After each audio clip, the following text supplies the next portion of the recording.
Hello guys, मैं हूँ काजल और आप देख रहे हैं काजल की किचन। तो आज मैं आपको ये बताना चाहती हूँ, टाइटल से तो आप समझ ही गए होंगे कि आज मैं आपको क्या बताना चाहती हूँ। तो मैं आपको ये बताना चाहती हूँ कि आपको लड़का कैसे होगा। और वैसे तो लड़का और लड़की दोनों ही हमारी लाइफ में बराबर है। बस हमारा बच्चा जो भी आता है फर्स्ट टाइम पे, बट वो हेल्दी हो तो हमें और खुशी की बात कुछ हो नहीं सकती है।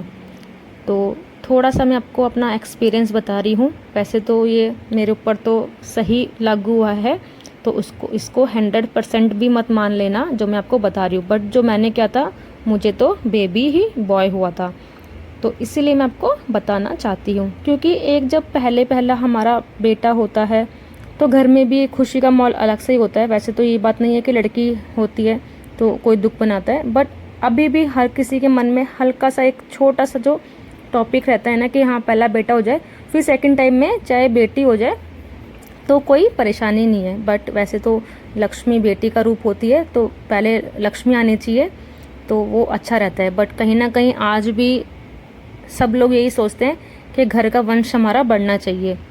तो मैं आपको छोटी सी अपनी गाइड ये बताना चाहती हूँ। अगर आप मेरी वीडियो को पहली बार देख रहे हैं तो प्लीज़ मेरे चैनल को सब्सक्राइब कर दीजिए एंड लाइक कर दीजिए। जैसे ही हमको प्रेगनेंसी की न्यूज़ मिलती है तो हमारे मन में ऐसे ऐसे ख्याल आने लगते हैं कि ऐसे टॉय लगाने, ऐसे झूले लगाने बच्चे के लिए, तो ये हमारे मन में ख्याल चलने लगता है। एक माँ के लिए इससे बड़ी खुशी कुछ नहीं होती जब वो एक प्रेगनेंसी की न्यूज़ वो देखती है कि मुझे प्रेगनेंसी है। और यही उम्मीद लग के सब लोग यही सोचते रहते हैं पूरे 9 महीने तक, लड़का हो गया ये लड़की होगी, तो इसकी ही खुशी में हम लोग भी पूरा परिवार जो है हमारा झूम उठता है कि क्या होने वाला है 9 मंथ बाद। तो थोड़ी सी अगर लड़के की खुशी होती है तो वो खुशी, चाहे मैं बोलूँ चाहे आप बोलो, आपके मन में ही पता होगा, लड़के की खुशी जो है वो एक अलग ही होती है। मुझे पता है जब मेरे बेटा हुआ था तो कितना खुशी हुई थी। लड़की होती तो भी खुशी ज़्यादा होती क्योंकि मेरे परिवार में कोई लड़की नहीं है। तो इसीलिए मैं आपको बताना चाहती हूँ, छोटे छोटे नन्हे नन्हे से कदमों से कौन आने वाला 9th मंथ बाद कुछ पता नहीं होता। तो जो ट्रिक मैंने आजमाई थी और मेरे जो बड़े बूढ़ों ने मुझे बताया था ऐसा करना है तो मतलब कि लड़का होगा। और कुछ कुछ जो चीज़ें होती हैं ना जिससे आज बड़ी बूढ़ी जो होती हैं वो पता लगाती हैं कि भाई पेट कैसा है या फिर चाल कैसी है, तो ये मैं आपको नेक्स्ट वीडियो में आपको बताऊंगी। बट मैं अभी आपको ये बताना चाहती हूँ कि आपको क्या करना चाहिए कि आपके बेटा हो। तो ऐसा मैं पहले भी बोल चुकी हूँ, हम मेरी वीडियो को पूरा 100% मत मानना कि हाँ भाई ऐसा करेंगे तो बेटा ही होगा। और वैसे तो बेटा और बेटी दोनों ही बराबर होते हैं, बट एक मन की शांति के लिए बताती हूँ।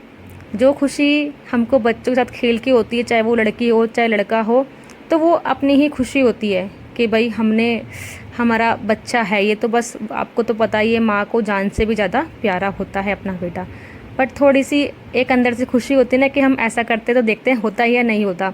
मैंने भी ऐसे ही देखा था तो मेरे साथ हुआ। तो जो बड़े बूढ़े होते हैं गांव के वो लोग तो बता देते हैं कि ऐसा करना है या ऐसे करना है, और आपको तो पता ही होगा। जैसे मैं अपना आपको एक्सपीरियंस शेयर करूँ तो एक बार जब मेरा 8th मंथ लगा था तो मैं पार्क में वॉक कर रही थी, तो वहाँ पे एक पोलियो ड्रॉप लाने वाली माताजी मिली, बहुत बुज़ुर्ग थी। उन्होंने मुझे देखते बोला, बेटा तेरे तो बेटा होगा। मैंने बोला माताजी कैसे, आपको कैसे पता लगा?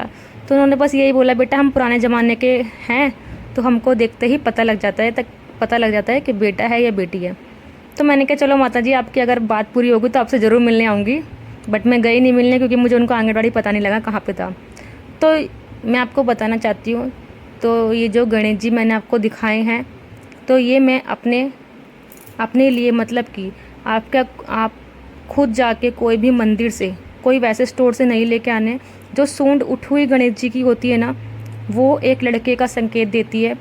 और हमें अपने सिरहाने पे जो हम पलंग का सिरहाना होता है जहाँ पे हम सोते हैं, उन 2 गणेश जी को लेके आना है और उस जोड़े को अपने सर के ऊपर रख देना है। मतलब कि सिरहाने के ऊपर जब पे हम सोते हैं उसका जो सिरहाना होता है उसके ऊपर आप रख सकते हो। जो आप देख रहे हो ना 2 जोड़े ऐसे ही लेके आने हैं और ऊपर सूंड वाले लेके आने हैं। ये बात मेरी आप ध्यान से समझना। बहुत जो होते हैं ये गणेश जी जो मतलब कि इसको हाथी जो होते हैं वो नीचे सूंड वाले भी होते हैं। तो वो वाले नहीं लेके आने हैं आपको, ऊंचे सूंड वाले लेके आने हैं। तो मैं आपको पूरी वीडियो ज़रूर देखना बिना स्किप करे हुए। एक पॉइंट मैं आपको लास्ट में बताऊंगी जो आपको करना है। तो फर्स्ट पॉइंट जो है हमारा कि हमको जो है दो हाथी लेके आने हैं। कोई से भी मंदिर से, कोई भी मंदिर के बाहर जो बाज़ार मिलते हैं तो वो आपको लेके आने हैं वहाँ से। और वीरवार के दिन आपको अपने सुबह सुबह नहा धोकर उस गणेश जी को जो है रख देने सिरहाने के ऊपर। तो आमने सामने रखने, ऐसे नहीं कि एक उसमें रखने हैं, तो आमने सामने उसको रखने हैं।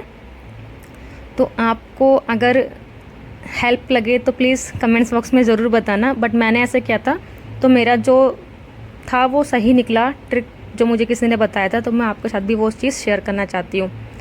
तो आपको प्लीज़ कोई ये मत समझना कि मैं भेदभाव कर रही हूँ लड़का या लड़की में, ऐसा कोई भेदभाव नहीं है। दोनों ही बच्चे, मैं तो यही सोचती हूँ कि पहले बेटी ही होनी चाहिए, लक्ष्मी आनी चाहिए। बट किसी किसी को जब बेटियाँ होती रहती हैं, 2-3 हो गई या कुछ भी हो गया, तो ऐसा लगता है ना कि एक बेटा भी होना चाहिए, मतलब कि बहन के लिए एक भाई भी होना चाहिए। तो बस मैं इसीलिए बता रही हूँ, बाकी मेरा कोई ऐसा रीज़न नहीं था, क्योंकि हर किसी का त्यौहार होता है। भाई के बिना बहन अधूरी है, बहन के बिना भाई अधूरा है। तो दोनों ही बहुत ज़रूरी है हमारी लाइफ के अंदर। तो आप देख रहे हो ना, ये मैंने तस्वीर दिखाई है, ऐसे करके जो है ना हाथी की आपको सिरहाने पे रखना है, आमने सामने आपको रखना है ऊंचे सूंड वाले हाथी की तस्वीर लाके। तो आप अगर ऐसा करेंगे ना, तो मेरे साथ तो 101% हुआ था बेटा। मैं भी उम्मीद करती हूँ भगवान की दुआ से कि आपके भी बेटा हो, और बेटी भी होनी बहुत ज़रूरी होती है, क्योंकि एक बार को लड़का तो बड़ा होके हमसे दूर चले जाता है, बट बेटी कभी नहीं जाती। चाहे वो कहने को तो ससुराल में चली जाती है, मगर उसके पास एक भी फ़ोन जाता है तो भग के पहले बेटी ही आती है। तो इसीलिए बेटी बहुत ज़रूरी है हमारी लाइफ के लिए। बहुत माँ का जो दर्द होता है वो एक बेटी ही समझ सकती है। तो इसलिए मैं आपको बोल रही हूँ कि बेटी बहुत ज़रूरी है। मेरी वीडियो में आपको यही बताना चाहती हूँ। बट कहीं ना कहीं 100 में से 1% होता है ना कि 2 बेटी तो हो गई है या 1 बेटी तो हो गई है, अब मुझे बहन के लिए भाई भी ज़रूरी है। तो आप ये चीज़ करके देखना, तो क्या पता आपको भी भगवान सुन ले जो मैं आपको बता रही हूँ, तो आपकी भी वो विश पूरी हो जाए। तो आप ये करोगे ना गणेश जी वाला, हाथी वाला काम, तो आपका काम जो है वो बन सकता है, जैसे मेरा बना है। तो मैं आपको ये चीज़ बता रही हूँ। अगर आपको मेरी वीडियो अच्छी लग रही है तो लाइक कर दीजिएगा, और अगर आप मेरे चैनल पे नए हैं तो सब्सक्राइब कर दीजिएगा। तो छोटी छोटी सी बातें ये मैं आपको सारी बताती रहूँगी कि लड़का होने के क्या क्या लक्षण होते हैं, जो मेरी प्रेगनेंसी में मुझे पता लगा था। तो छोटे छोटे से हाथ होते हैं। फर्स्ट टाइम जब मेरे बेटे ने मेरा हाथ पकड़ा था, मुझे इतनी खुशी मिली थी ना उस चीज़ को लेकर। तो ये चीज़ मैं आपके साथ इसलिए शेयर कर रही हूँ क्योंकि बहुत अच्छा लगता है ये सब मोमेंट हमारी एक लाइफ में होना। तो इसीलिए प्लीज़ एक बार आप भी अच्छे से जो है, मैं देखती हूँ ना कि आजकल भी बहुत सी जगह देखती हूँ बेटी हो गई तो दुख मनाते हैं। ऐसा कुछ भी नहीं है, दुख नहीं मनाना चाहिए बेटी होने पे, बल्कि खुशी मनानी चाहिए कि लक्ष्मी आई है। जब लक्ष्मी आती है ना, तो आपके घर के वारे नहीं आ रहे तो अपना आप ही हो जाते हैं। आपको किसी से कुछ मांगने की ज़रूरत नहीं पड़ती, अपना आप ही लक्ष्मी अपना भाग्य लेके आती है अपने साथ। बट फिर भी मैं बोलूँगी कि भाई के लिए, बहन के लिए भाई बहुत ज़रूरी होता है। तो भाई को लेके आना है इस लाइफ में। तो आपको ये जो मैंने आपको बताया है, तो एक बारी आप प्लीज़ ज़रूर करके देखना। अगर ये मेरी छोटी सी वीडियो आपके लिए हेल्पफुल रही होगी तो एक लाइक करके, अगर आप मेरे चैनल पे नए हैं तो सब्सक्राइब का बटन ज़रूर दबाना। Thank you.